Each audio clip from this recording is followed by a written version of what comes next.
Dear friends, we are in a BBA, fourth semester, Business Law and Ethics class. This is the introductory class for Business Law and Ethics. So, as in any other subject, we have to start the subject with a referral to the syllabus. How many units are there? What are the names of the units? We have to be informed. Okay. So, as such, we will start with the syllabus. So the main objective of introducing this course is, this subject is to make you understand about the importance of contracts, Companies Act and ethics. Okay. So legal aspects of contracts in our daily life also, we may have to enter into several contracts. Okay. So all legal aspects means relating to law. What are the various aspects that are involved in contracts, that we have to get a thorough knowledge. As it happens in any other subject, we have 5 units in business law and ethics. So our first unit is the introductory part of business law, that is law of contracts. In this one, you will come to know about what do you mean by a contract and what is the difference between contract and agreement. There is a lot of difference between agreement and contract. In first unit, we will come to know about the definition of agreement, the definition of contract, and the difference between them. Okay. In contracts, there are various types of contracts, that is classification of contracts. In first unit, we will come to know about it. And essential elements of a valid contract. See, as I mentioned, there is a difference between agreement and the contract, and these essential elements result in difference between agreement and contract. So what are the essential elements of a valid contract? We will come to know about it in this first unit. What do you mean by offer? What do you mean by acceptance? What is consideration? What is capacity to contract? Means every person cannot enter into contract. There is certain limitation. Means minors cannot be entered into a contract. Okay. Again, lunatics cannot enter into a contract. Lunatic means mentally retarded, mad persons. Okay, like certain conditions are there. Those conditions we will come to know about it in this first unit. These are the things that are required. Free consent. Consent means willingness. Okay, free consent is required in a contract. Void contract. Void means it is not acceptable according to law. What is void contract? We will come to know about it. Legality of object. We should not enter into contracts with illegal things. Means for smuggling brown sugar or smuggling any other illegal things out of our country or from other country to importing into our country. Those things we should not do. Then performance of a contract. How a contract can be performed. Those things will be learnt in first unit. Remedies for breach of a contract. Suppose 2 persons are there, they entered into contract, but one person fulfilled his promise, another person did not fulfill his promise. Then that how to deal with it, that is breach of contract. How to deal with it will be learnt in first unit. And quasi contract.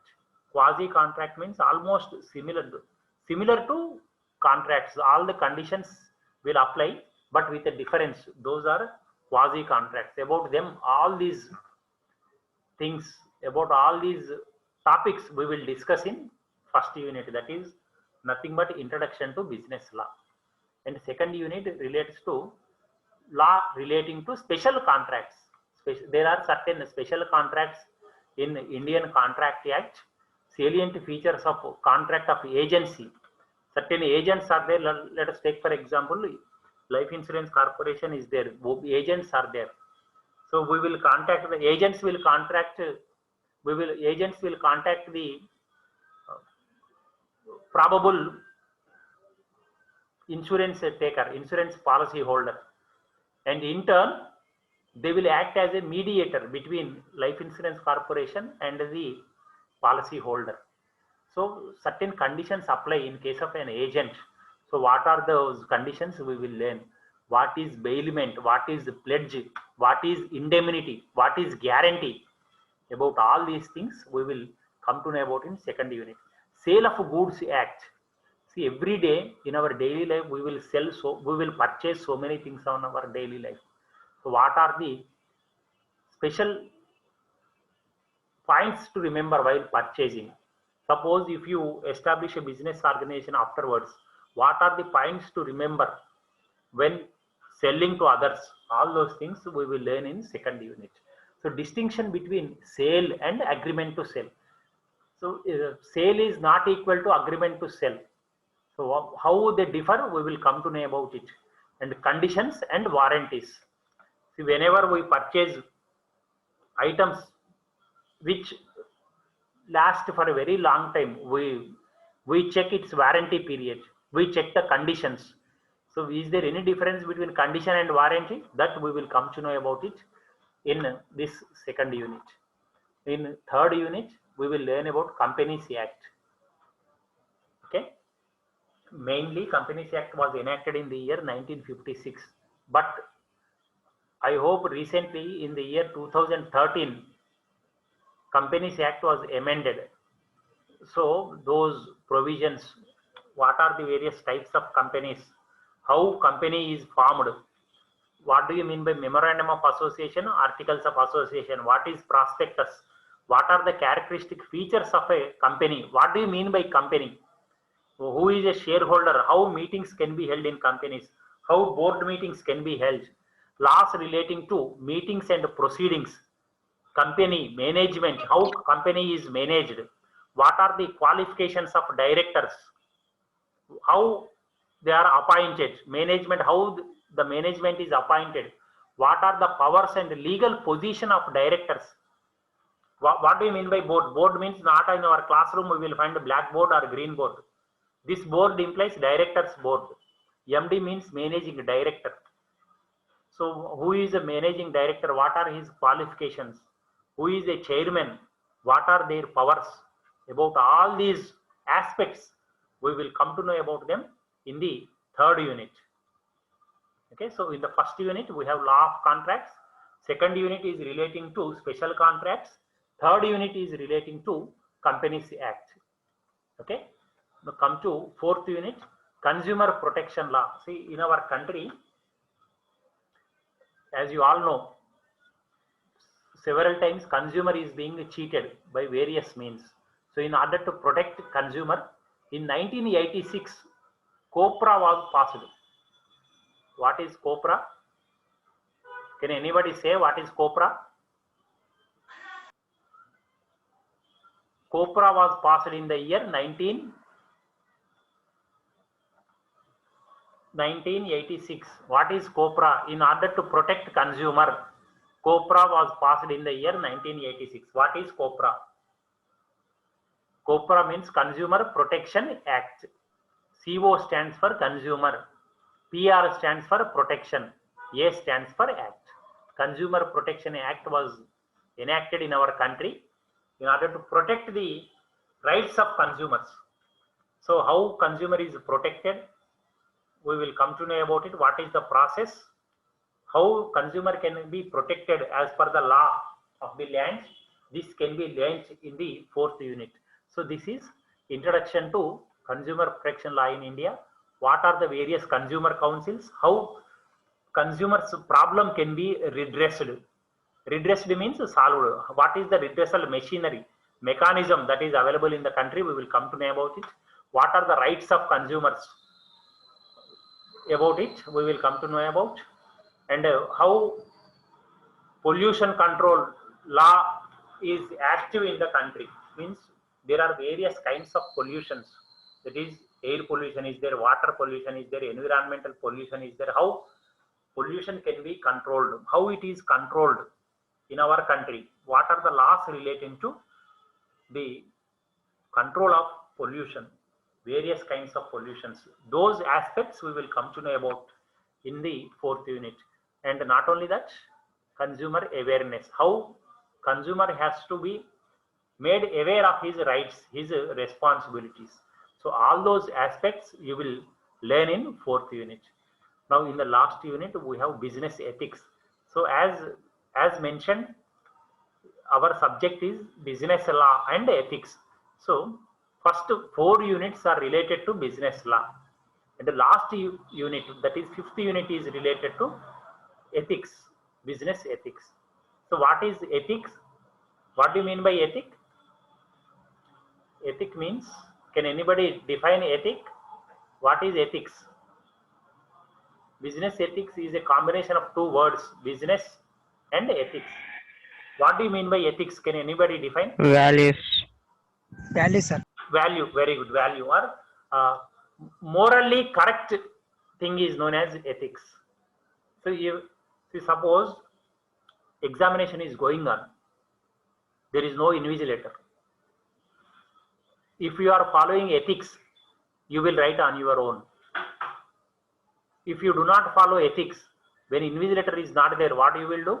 You will copy from the next student, or you will copy from a chit, or you will copy from a notes, or you will copy from a guide. So that is against ethics. Similarly, in business also we have to follow certain ethics, certain moral standards, moral values we have to follow. Those are known as ethics. Okay, about those ethics we will come to know in the fifth unit, ethical and value based consideration. Why ethics need to be followed? What is the need? How following of ethics is justified, is justifiable. About them we will come to know. And business ethics and efficiency, is ethics related to efficiency in any way? Whether it is connected to efficiency, whether it will increase efficiency or decrease efficiency, we will come to know about it in the fifth unit. Social responsibility of business. What is whether businesses, organizations have any social responsibility or not? If at all they have to perform certain responsibilities, what kinds of responsibilities they have to perform, that we will come to know. The fair and just cooperation among owners, managers, workers and customers. About all those aspects we will come to know in the fifth unit.